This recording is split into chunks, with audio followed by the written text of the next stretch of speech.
Japan کے ایٹمی regulatory ادارے کے ایک اہلکار سے چائنا میں ممکنہ طور پر ایک سمارٹ فون گم ہو گیا ہے جس میں حساس نوعیت کی سرکاری رابطہ معلومات موجود تھیں۔ جاپانی حکومت اور مقامی میڈیا کا کہنا ہے کہ یہ واقعہ نومبر میں پیش آیا، تاہم اس کا انکشاف حالیہ دنوں میں کیا گیا۔ ایٹمی ریگولیشن اتھارٹی یعنی NRA کے ایک عہدیدار کا کہنا ہے کہ گم ہونے والا فون سرکاری استعمال کے لیے دیا گیا تھا اور اسے قدرتی آفات جیسے کہ بڑے زلزلوں کے دوران رابطے کے لیے استعمال کیا جاتا تھا۔ اہلکار کا کہنا ہے کہ فون میں ایٹمی ڈیٹا تک رسائی موجود نہیں تھی، تاہم اس میں ادارے کے ایٹمی سیکیورٹی ڈویژن کے عملے کے نام اور رابطہ نمبر ضرور محفوظ تھے۔ امریکی ریاست منیسوٹا کی سڑکوں پر ایک امریکی امیگریشن آفیسر نے خاتون کو گولی مار کر مار دیا، جس کے نتیجے میں بڑے پیمانے پر احتجاج شروع ہو گیا اور مقامی رہنماؤں میں غم و غصہ پھیل گیا، جنہوں نے وائٹ ہاؤس کے ان دعووں کو مسترد کر دیا ہے کہ خاتون ایک ڈومیسٹک تخریب کار تھی۔ 37 سالہ رینی نکول گڈ کے نام سے شناخت کی جانے والی خاتون کو بالکل قریب سے مارا گیا جب وہ بظاہر ان ایجنٹوں سے گاڑی بھگا کر دور جانے کی کوشش کر رہی تھی جنہوں نے اس کی کار کو گھیر رکھا تھا، جن کا کہنا تھا کہ وہ ان کا راستہ روک رہی تھی۔ اس واقعے کی فوٹیج میں ایک نقاب پوش امیگریشن اینڈ کسٹمز انفورسمنٹ یعنی ICE ایجنٹ کو اس خاتون کو مارتے ہوئے دکھایا گیا ہے، جس کے بعد گاڑی بے قابو ہو کر کھڑی گاڑیوں سے ٹکرا جاتی ہے، جبکہ خوفزدہ عینی شاہدین وفاقی افسران کو برا بھلا بھی کہہ رہے ہیں۔ صدر ٹرمپ کی انتظامیہ نے فوری طور پر یہ دعویٰ کر دیا کہ خاتون نے ایجنٹوں کو مارنے کی کوشش کی تھی۔ یہ ایک ایسا بھونڈا دعویٰ ہے جسے منیسوٹا کے میئر نے بکواس قرار دے دیا اور ICE پر زور دیا کہ وہ ان کے شہر سے باہر نکل جائیں۔ فائرنگ کے بعد سڑکوں پر ہزاروں مظاہرین نکل آئے، جنہوں نے ایسے بینرز اٹھا رکھے تھے جن پر لکھا تھا کہ ICE ہمارے شہر سے باہر نکل جاؤ۔ مقامی حکام کے اعتراضات کے باوجود ICE کے وفاقی ایجنٹ ٹرمپ انتظامیہ کی تارکین وطن کی ملک بدری کی مہم میں پیش ہیں۔ محکمہ ہوم لینڈ سیکیورٹی نے گزشتہ موسم گرما میں موجود 6000 کے دستے میں 10,000 اضافی ICE ایجنٹوں کو شامل کرنے کے لیے ایک جارحانہ بھرتی مہم شروع کی تھی۔ اس سے یہ تنقید ہو رہی ہے کہ فیلڈ میں آنے والے نئے افسران ناکافی طور پر تربیت یافتہ ہیں۔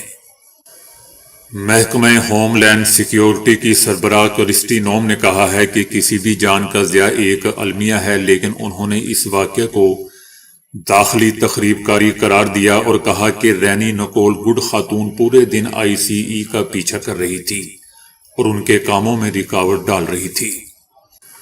ان کا مزید کہنا تھا کہ پھر اس خاتون نے اپنی گاڑی کو بطور ہتھیار استعمال بھی کیا۔ انہوں نے ہمارے ایجنٹوں کو مارنے کی کوشش کی۔ متاثرہ خاتون نے ہمارے آفیسر کو کچلنے کی کوشش کی تھی، جس نے دفاعی فائر کر دیا۔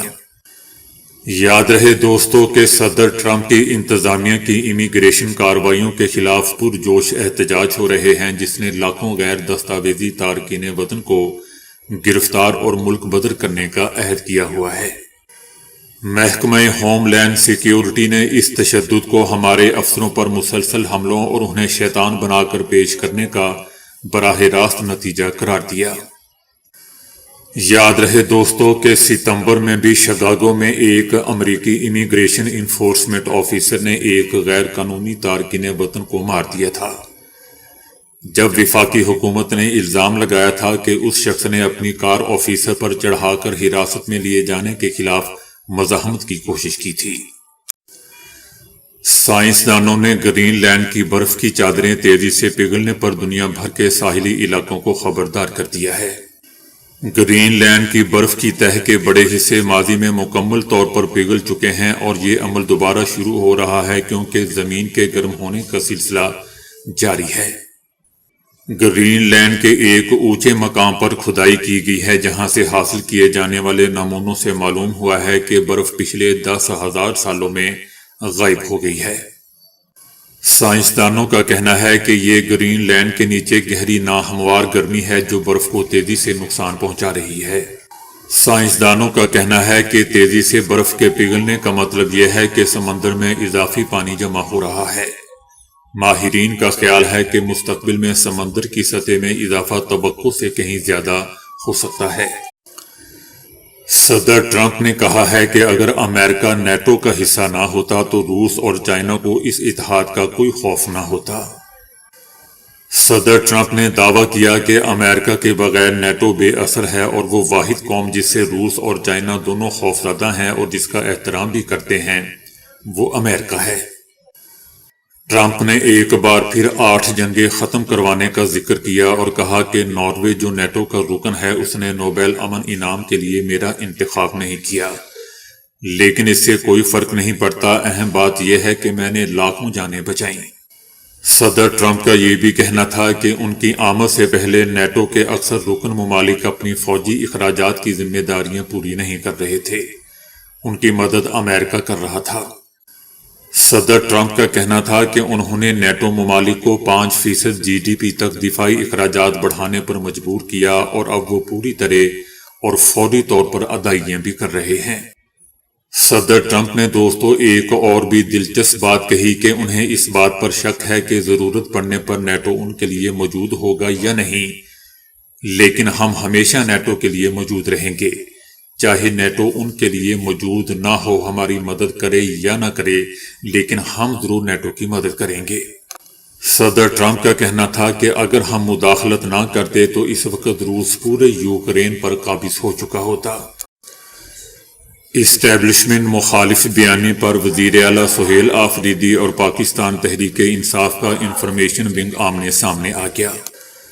پی ٹی آئی کی نئی تشکیل دی گئی سیاسی کمیٹی کے اجلاس میں سہیل آفریدی نے خیبر پختونخوا میں ڈرون حملوں کی سخت مذمت پر زور دیا۔ مرکزی انفارمیشن ونگ کے ارکان نے اس کی مذمت کی اور موقف اختیار کیا کہ وزیر اعلیٰ اس موقف پر یقین رکھتے ہیں تو انہیں خود یا صوبائی حکومت کے ذریعے بیان دینا چاہیے۔ وزیر اعلیٰ خیبر پختونخوا سہیل آفریدی نے عوامی سطح پر دوستو اپنا موقف نرم کر لیا ہے، لیکن بند کمروں میں وہ چاہتے ہیں کہ دوسرے وہ بات کہیں جو اب وہ خود کھل کر کہنے سے ہچکچا رہے ہیں۔ Chief of defence forces field marshal Syed Asim Munir کا کہنا ہے کہ قومی سلامتی کو لاحق خطرات کے حوالے سے زیرو ٹالرنس پالیسی ہے، خود مختاری اور علاقائی سالمیت کا تحفظ پاک فوج کا اولین مشن ہے۔ فیلڈ مارشل نے فارمیشن کے زیر اہتمام تربیتی مشقوں کا جائزہ لیا۔ فیلڈ مارشل نے مستقبل کی جنگوں کے حوالے سے تیاریوں اور جدت اپنانے پر زور دیا اور جوانوں کو فراہم کردہ کھیلوں اور تفریحی سہولتوں کو سراہا۔ فیلڈ مارشل کا یہ بھی کہنا تھا کہ پاکستان کی مسلح افواج ملک کی خود مختاری، علاقائی سالمیت اور داخلی استحکام کے تحفظ کے لیے ثابت قدم ہے۔ صدر ٹرمپ نے ایک حکم نامے پر دستخط کر کے امریکہ کو 35 غیر وابستہ اداروں اور اقوام متحدہ سے وابستہ دوستو 31 اداروں سے الگ کرنے کا فیصلہ کیا ہے۔ صدر ٹرمپ نے دستخط کر کے 66 بین الاقوامی تنظیموں، ایجنسیوں اور کمیشنوں کی امریکی حمایت ختم کر دی ہے۔ اس اقدام کے نتیجے میں امریکہ کو متعدد عالمی اداروں کے ساتھ تعاون سے روک دیا گیا ہے۔ CNN نیوز چینل نے اپنی ایک رپورٹ میں بتایا ہے کہ یہ حکم امریکہ کی جانب سے بین الاقوامی تنظیموں میں شرکت اور مالی امداد کے جائزے کے بعد جاری کیا گیا۔ امریکی حکومت کا کہنا ہے کہ یہ ادارے غیر ضروری، غیر مؤثر یا امریکی مفادات کے خلاف کام کر رہے تھے۔ ان میں سے بیشتر ادارے ماحولیاتی تبدیلی، مزدوروں کے مسائل اور ایسے موضوعات سے متعلق ہیں جنہیں صدر ٹرمپ کی انتظامیہ غیر اہم یا نقصان دہ سمجھتی ہے۔ ان میں دوستو اقوام متحدہ کا ادارہ برائے آبادی بھی شامل ہے۔ دوستو میرے خیال سے پوری دنیا میں آرٹیفیشل انٹیلیجنس کے ذریعے ملازمتوں کی بے تحاشا کمی ہو رہی ہے، ملازمتوں کو فارغ کیا جا رہا ہے۔ ان کی جگہ AI روبوٹ لے رہے ہیں، جو کہ دوستو بہت ہی خطرناک سچویشن ہے۔ لگتا ہے کہ ملازمتوں کی کمی کر کے پوری دنیا میں بھوک پھیلا کر یہ دنیا کو مارنا چاہتے ہیں۔ اب ان کو آبادی کو کم کرنے والے اداروں کی کیا ضرورت؟ بہرحال امریکی حکومت کا یہ بھی کہنا ہے کہ ٹیکس دہندگان کا پیسہ صرف ایسے اداروں پر خرچ ہوگا جو براہ راست امریکہ کے مفاد میں ہوں گے، مثلا وہ تنظیمیں جو چائنا کے مقابلے میں کردار ادا کرتی ہیں۔ اس فیصلے کے عالمی کوششوں پر دوستوں گہرے اثرات مرتب ہوں گے۔ CNN نے بھی کہا ہے کہ یہ اقدام امریکی مفادات پر زیادہ توجہ دینے کی بجائے ٹرمپ کی پالیسی کا تسلسل ہے۔ امریکی ماہرین کا یہ بھی خیال ہے کہ یہ پسپائی امریکہ کی یہ پسپائی چائنا جیسے ممالک کو عالمی اداروں میں زیادہ اثر و رسوخ حاصل کرنے کا موقع بھی دے سکتی ہے۔ بھارت کی ریاست بہار میں دوستوں جیولری تاجروں کے ایک فیصلے نے سیاسی تنازع کھڑا کر دیا ہے، جس کے تحت چہرہ ڈھانپ کر آنے والے گاہکوں کو، جن میں حجاب، نقاب یا برقع پہننے والی خواتین بھی شامل ہیں، ان کو زیورات کی دکانوں میں داخلے سے روکا جائے گا۔ All India jewellers and gold federation کا کہنا ہے کہ یہ فیصلہ سیکیورٹی خدشات کے پیش نظر کیا گیا ہے۔ تنظیم نے اعلان کیا ہے کہ کوئی بھی گاہک خواہ مرد ہو یا عورت ہو، اگر برقع، نقاب یا ہیلمٹ کے ذریعے چہرہ ڈھانپتے ہوئے ہو تو خریداری سے پہلے اسے شناخت کے لیے اپنا چہرہ ظاہر کرنا ہوگا۔ مسلمانوں کا کہنا ہے کہ یہ اقدام سیکیورٹی کے نام پر مذہبی آزادی کو نشانہ بنایا جا رہا ہے اور مسلمانوں کے مذہبی جذبات کو مجروح کیا جا رہا ہے۔ مسلمانوں کا الزام ہے کہ اس فیصلے کے پیچھے BJP اور RSS کا ایجنڈا کار فرما ہے اور مطالبہ کیا ہے کہ فوری طور پر اس فیصلے کو واپس لیا جائے۔ بہار دوستوں پہلا صوبہ ہے جہاں یہ اصول ریاست بھر میں نافذ کر دیا گیا ہے۔ پولیس نے بھی اس اقدام کی حمایت کی ہے۔ یہ معاملہ بہار میں سیکیورٹی اور مذہبی آزادی کے درمیان توازن پر جاری بحث کو ایک بار پھر نمایاں کر رہا ہے، جبکہ سیاسی حلقوں میں اس پر رد عمل کا سلسلہ بھی جاری ہے۔ وینزویلا کے صدر کی گرفتاری اور نیو یارک کی عدالت میں پیشی کے بعد دوستوں امریکی فورسز کے تیل بردار جہازوں کو ضبط کرنے پر عالمی تناؤ میں اضافہ ہو چکا ہے۔ روس نے امریکی فورسز کی جانب سے بحر اوقیانوس کے پانیوں میں تیل بردار جہاز کو ضبط کرنے پر رد عمل دیا ہے۔ روس کا کہنا ہے کہ امریکہ نے جہاز کو بلا جواز ضبط کر کے بین الاقوامی بحری قوانین کی سنگین خلاف ورزی کی ہے، جس کے لیے اسے جواب دہ ہونا ہوگا۔ روس کا دوستو یہ بھی کہنا ہے کہ امریکی بحری افواج کی کارروائی کے بعد روسی پرچم بردار تیل بردار جہاز ان سے ہمارا رابطہ منقطع ہو گیا ہے۔ امریکی بحریہ نے جہاز پر چڑھائی کی اور عملے کو تحویل میں لے لیا اور تاحال کسی سے رابطے کرنے نہیں دیا جا رہا۔ روس کا کہنا ہے کہ کھلے سمندروں میں جہاز رانی کی آزادی تمام ممالک کو حاصل ہے اور کوئی بھی ریاست کسی دوسرے ملک کے قانونی طور پر رجسٹرڈ جہاز کے خلاف طاقت استعمال کرنے کا اختیار نہیں رکھتی۔ دوسری طرف امریکی حکومت کا موقف ہے کہ روسی پرچم بردار جہاز کو امریکی پابندیوں کی خلاف ورزی پر وفاقی عدالت کے وارنٹ کے تحت ضبط کیا گیا ہے۔ یاد رہے دوستو کہ امریکہ، روس اور وینزویلا کے درمیان توانائی پابندیوں اور سمندری تجارت کے معاملات پر پہلے ہی شدید کشیدگی پائی جاتی ہے۔ اب روسی رد عمل نے اس تنازع کو مزید عالمی اور قانونی رنگ دے دیا ہے۔ ایران میں مہنگائی کے خلاف ہونے والے احتجاج کے 12ویں روز دوستو دارالحکومت تہران میں مظاہرے کے دوران ایک پولیس آفیسر جاں بحق ہو گیا۔ مشتعل مظاہرین پر قابو پانے کی کوششوں کے دوران وہ شہید ہو گیا۔ ملزمان کی شناخت کے لیے چھاپے مارے جا رہے ہیں۔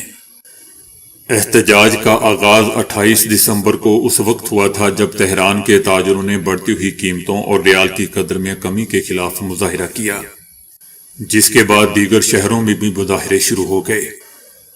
ایران کے سرکاری بیانات کے مطابق یہ مظاہرے ایران کے 31 میں سے 25 صوبوں تک پھیل چکے ہیں اور ان میں سیکیورٹی فورسز کے ارکان سمیت درجنوں افراد مارے بھی جا چکے ہیں۔ ایران میں 2022 اور 2023 کی ملک گیر ریلیوں کے بعد سب سے سنگین احتجاجی تحریک ہے، جو خواتین کے لیے لباس کے ضابطے کی مبینہ خلاف ورزی پر گرفتار ہونے والی مہیسہ امینی کی دوران حراست موت کے بعد شروع ہوئے تھے۔